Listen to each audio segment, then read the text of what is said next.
Our work focuses on that bridge. There is clearly a gap, as we see, between making and what people think of as making and manufacturing. There is a policy gap.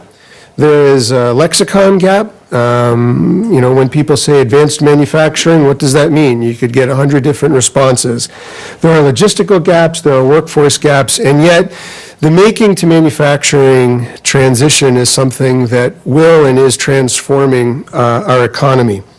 The association's membership reaches to economic development folks, manufacturers, OEMs, and suppliers as well, community and technology, community colleges, technology colleges, and perhaps one of the more important ones are the maker spaces themselves. I am glad to see, where is he? Justin Merrill is here. Justin is the executive director of the makerspace called Catalyst Space in Altoona, Pennsylvania. And he poses a very interesting question: who is speaking for us? We've got a lot of these issues and we can do a lot of good. How are we going to get there? That's what the Alliance is all about. This briefing is an introduction to, I believe, how we can actually have that conversation. How are we going to begin the conversation? How are we going to continue the conversation? Policy, public policy, federally directed public policy regarding making to manufacturing.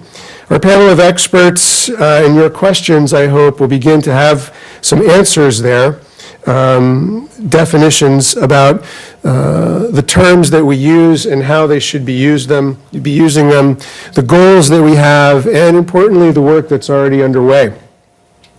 Our panelists include Mike Ripko from Youngstown State University.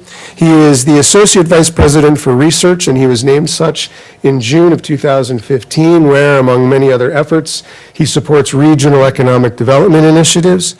He is previously the Deputy Director of the Workforce and Educational Outreach Program in Youngstown, where he developed a national workforce and education strategy around additive manufacturing.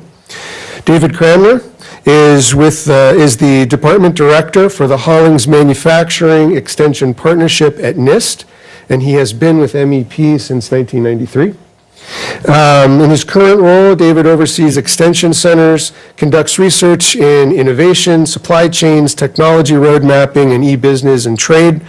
He joined NIST way back in 1986, although that doesn't seem that long ago to me, and held positions in scientific research regarding glass and ceramics, as well as program analysis, and before that did R&D in the same fields with the Aerospace Corporation. And finally, I saved the last, perhaps the best for last, no offense, gentlemen, she's my boss. Bernie Lynch is the founder and president and chairman of the board of the Made Right Here Alliance. This has been her vision and her public policy initiative for many years, including several visits to the White House and most recently some very successful efforts in developing the initiative locally in Pittsburgh. So I will let each one of them speak to their expertise. But before we even get there, I hope you will pardon the quick stopover. Very grateful to have Congressman Ryan here with us. And Congressman, if you'd like to say a few words, we would certainly appreciate it.